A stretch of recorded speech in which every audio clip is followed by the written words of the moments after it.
স্বাস্থ্য অধিদপ্তরের নিয়মিত বুলেটিনে জানানো হয়, ২৪ ঘন্টায় নতুন করে ১৮,৪৯৮টি নমুনা পরীক্ষায় ৩,৮৬৮ জনের দেহে করোনা ভাইরাস শনাক্ত হয়েছে।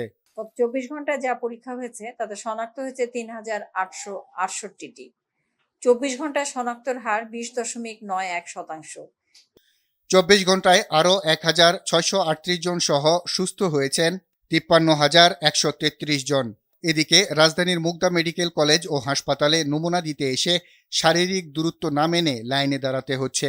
অনেকে আবার রিপোর্ট পেতে কয়েকদিন লেগে যাওয়ার অভিযোগ করেন। এর আগে করছে এখানে, তখন এখানকার রিপোর্টটা পাইনি, মানে মেসেজ যাওয়ার কথা যায়নি। মঙ্গল, বুধ, বৃহস্পতিবার, শুক্রবার 4 দিন ধরে আমি মেসেজ পাই না। আমার হাজবেন্ড অসুস্থ। আমি সমস্যার মধ্যে আছি। আমার করোনা টেস্ট লাগালা, কিন্তু আমি যে বঙ্গবন্ধু মেডিকেলে আমার ভাগ্নি করোনা ক্যান্সার হয়েছে, তাই ওই বাচ্চা তো 13 বছর বাচ্চা, ওর সাথে রোগীর সাথে আর কি একজন লোক থাকা লাগবে, ওই থেকে তার করোনাটা পরীক্ষা করতে চাইছিলাম। তাই ওই জায়গা তো আবার করোনা পরীক্ষা ছাড়া রিপোর্ট নেয় না, আর এই জায়গায় যে করাইছে এই জায়গা থেকে রিপোর্টটা দেয় না।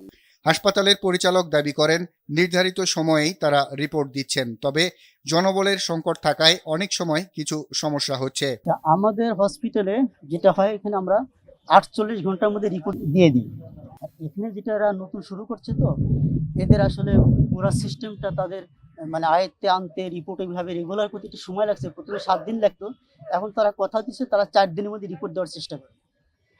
নারায়ণগঞ্জের কয়েকটি হাসপাতালে ঘুরে ভর্তি করাতে না পেরে এই রোগীকে মুগদা হাসপাতালে আনা হয়, কিন্তু অ্যাম্বুলেন্সেই অক্সিজেন লাগানো অবস্থায় মুখ দিয়ে রক্ত আসে তার। পরে পরীক্ষা নিরীক্ষা করে জানানো হয় রোগীর আগেই মৃত্যু হয়েছে।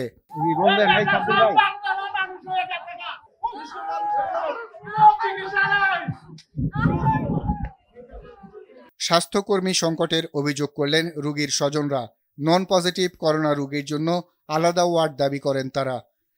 আর বাদল, RTV, ঢাকা।